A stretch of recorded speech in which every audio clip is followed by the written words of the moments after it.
Here are 3 habits that are bad for depression. 1. Caffeine intoxication. As a disorder, it's characterized by symptoms including nervousness, muscle twitching, rambling speech, and sleeplessness following a dose of caffeine exceeding 250 milligrams. This is only going to amplify negative emotions and make them unbearable. 2.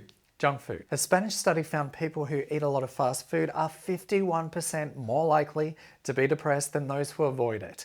There are potent and powerful chemicals in your brain that are affected by certain foods. These neurotransmitters communicate directly with our brains. Imbalances in neurotransmitters make you much more likely to suffer from anxiety, depression, and insomnia. 3. Social media. When you expose yourself to social media, your brain starts changing networks, which causes your neurotransmitters to fire incorrectly. If they're unable to fire in harmony, your brain waves won't be coherent. To be focused and feel good, they need to fire in harmony. Take the Biohacker's Guide to Dismantling Depression today. The link's below.